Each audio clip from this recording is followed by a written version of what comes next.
Namaste, my beautiful beings of light. Welcome back to my channel. I am back with a message.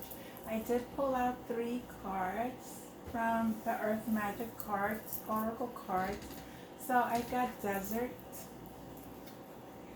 Vision Quest, got the Lotus Flower, then I got Meadow, and then in the bottom of the deck we got the Ancestors. So the Ancestors are here. I'm going to start with the Desert, the Vision Quest. Let's see what's the message. These are new cards, so please bear with me. I'm going to be reading from the book, and this is a message for the collective. In this arid climate zone that we call desert, images shift and change throughout the day, yet always maintain a sharp and defined presence. Those hardy species of flora and fauna that have found a home in the desert have adapted over eons to the relative harshness that's a strong characteristic of these lands. Throughout history, we have passed down many stories of the people wandering the deserts. Often they are about religious figures and ascended masters who have journeyed there and returned to their people with remarkable visions. Wow. Messengers of the Most High is here. The desert is an idle place to seek a vision, or more accurately, to allow a vision to come to you. The quiet and peace of such an environment is conducive to the solitude required to have this type of profound experience. Sometime in this region, without the unusual accoutrements of the civilized world, can present survival challenges, or at least seem to. And this could rightfully be called a spirit quest, where through stillness in this seemingly bleak environment, it becomes possible to receive direct guidance from spirit internally and in the world around you. So somebody is needing to go within to receive the messages. Spend time alone.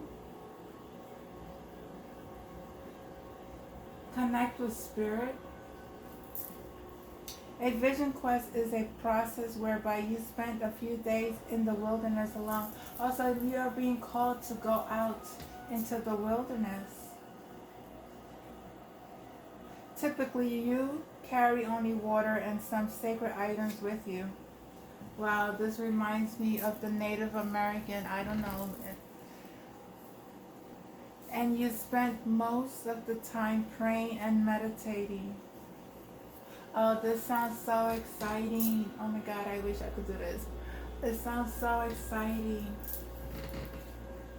Many who have completed a vision quest asserts that it is a powerful and even life-changing experience, I could imagine, and report vivid and profound revelation. It is said that the desert does not lie.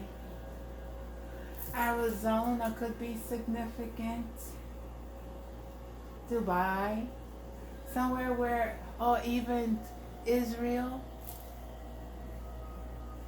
So partaking in this can help you discover the truth about your purpose, or at least give you some clues. Somebody maybe needs to take a trip to a desert. Take sacred tools with you, divination tools, water, plenty of water to connect. And you will start receiving the visions that spirits and ascended masters and God will give you. You are being called to do this. Wow. Whenever you go, take a question, concern, or challenge with you into prayer or meditation. Allow it to float around in your consciousness and watch what shows up. This is one of the most powerful cards. By drawing it, Whatever other messages you may have received are amplified threefold. Oh my God. So this came out. Then we got the lotus flower, which is a very powerful card because you're coming from the darkness. You are going into the light. You got it from the ground up. And vulnerability. And then the ancestor is, oh my God, it's going to be a beautiful reading. I'm so excited to see what this lotus flower unfoldment you're unfolding your life, you're unfolding your purpose, you're unfolding your journey. Somebody's here is being called to go to the desert. Oh my dear, this is exciting. I got goosebumps. I got goosebumps, and I'm so excited because I will do this one day too, because this is a calling for me as well. Oh my God, I can't wait.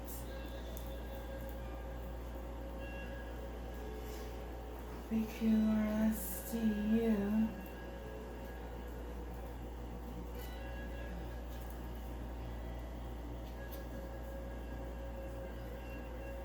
Lotus flower, I'm sorry, I got lotus.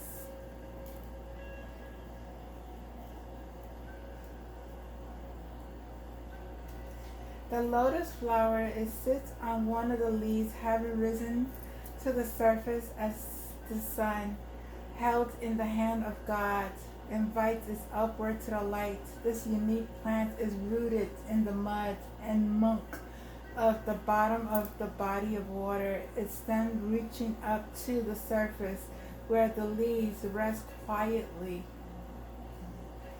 At night, the flower closes and sinks below the surface, only to rise with the daylight and once again gradually unfold its petals, its stems extending above the waterline 3 feet or more. What we learn from this amazing plant is how our own spiritual path unfolds and opens to the light. Wow. Then at times gently folds in on itself for a proper rest when the daylight fades. This period is just as necessary as the growth, for it allows the plant to integrate what has gained in the nourishment during the day. It's also just as important that it is rooted. And it is yet another miracle of nature that something so exquisitely beautiful is formed from the mud and stilts at the water bottom. Your spiritual unfoldment is occurring at all times, whether you are aware of it or not. It is inevitable as long as you put your trust in the hands of the Creator, the one who holds the light. Like the lotus, your soul is always reaching the light to fulfill its karmic destiny. But even in that process, there are periods of darkness and times to rest. It is a natural cycle, one that cannot truly be coerced or halted. It has an innate rhythm of its own, one that is unique of the being that is you. You do not need to strive to be driven by spiritual ambition. It does no good to try to force growth upon yourself or others. For that matter, allowing is the key here. Allow the place in that naturally wants to follow the light to do so, while recognizing that even when you have complete faith, you will face challenges and occasionally suffering. Your steadily faith and love will guide you on your journey of returning to the light. You are going on this quest. You are going on this journey. You are going to face challenges. But with faith, you are able to come into the light. Faith and love will guide you. You just got to trust in God and let go of what no longer is serving you. Then we have the vulnerability, the metal.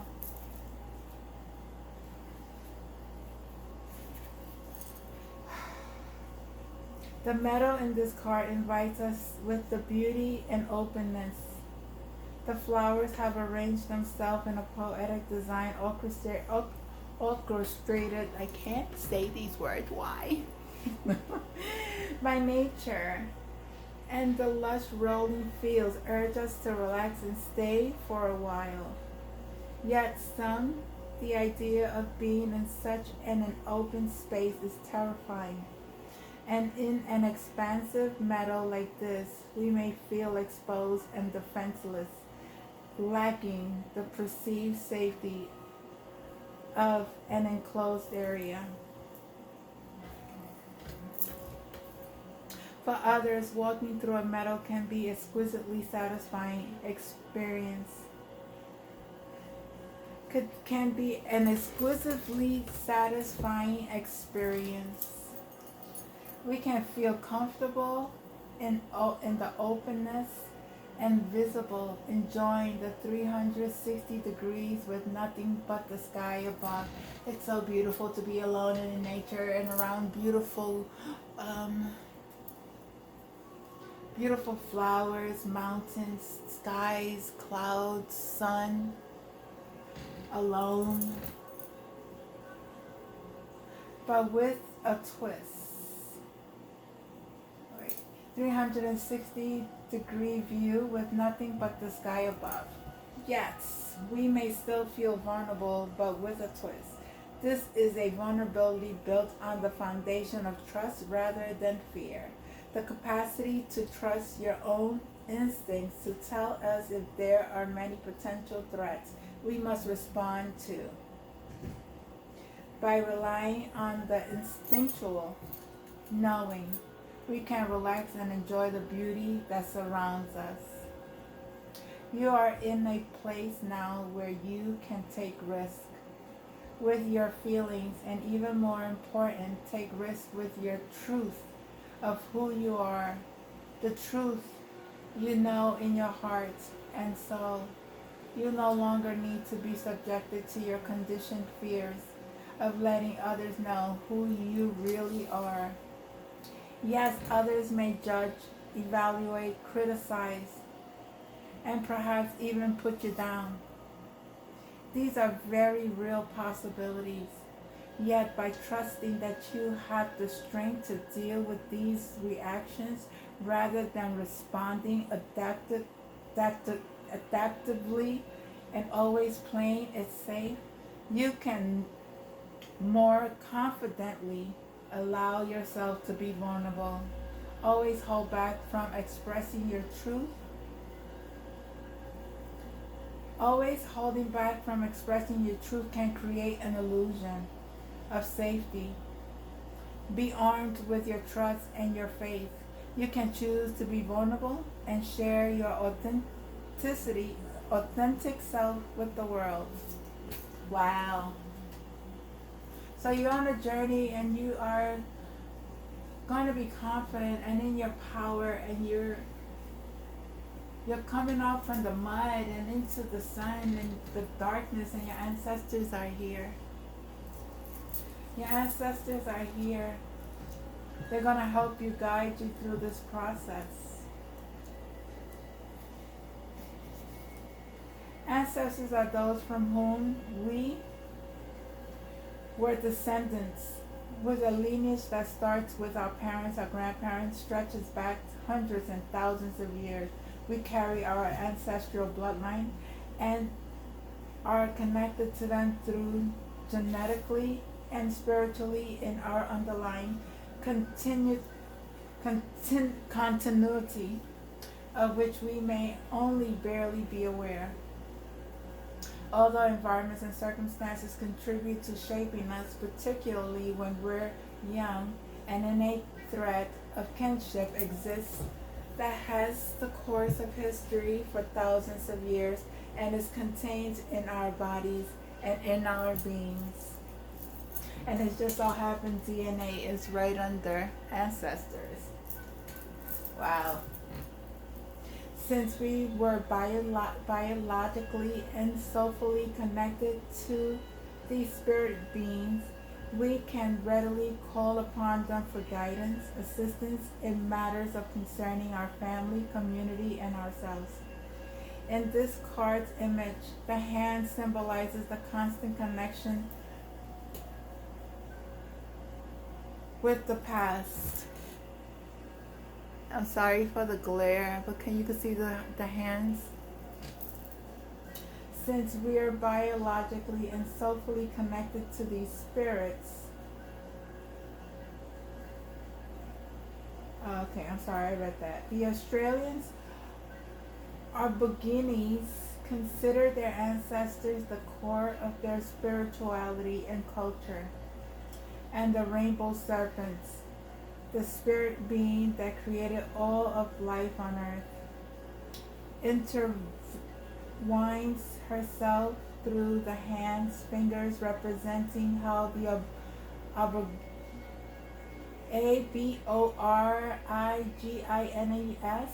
honors all of creation. No matter our lineage, we have much to learn from our ancestors. You have within you the blood of your ancestors. You are deeply connected to your lineage. The most immediate proof of that being the physical resemblance you have of your mother and father and perhaps even your grandparents. Yet beyond that, although unknown to your unusual senses, you are connected to an ancestry that reaches back through the millennia. This is the time to call upon those ancestors who are your bloodline, as well as those ancient ones who have walked the land that you now walk. In many indigenous cultures, it is believed that the essence of your ancestors inhabits many of the physical aspects of the land. In other words, they are the trees, the water, the air, the animals, the stones, their blood being in every dirt and sand you tread on. Next time you're outside, allow your sense to open to those ancestors who abide in the physical world. And any time at all, allow your heart to open to those spirits to whom you are related through your hereditary and those to whom you are connected by virtue of the lands upon which you live. So your ancestors are here asking you to connect to them, and you are being called to take a trip, because you're coming out from the darkness. You are unfolding to your spiritual path, your spiritual self, and you are becoming more confident. And don't be scared. Be your own truth teller. Don't allow people to tell you who you are, what you are. That is within you. Not anybody could define who you are. Take back your power. Do not give anybody that power.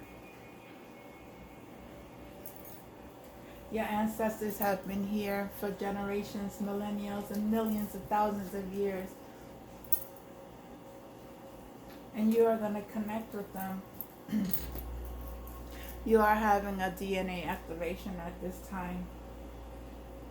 You are having a spiritual awakening. I see the Kundalini rising, clearing karma. I love you all. Namaste.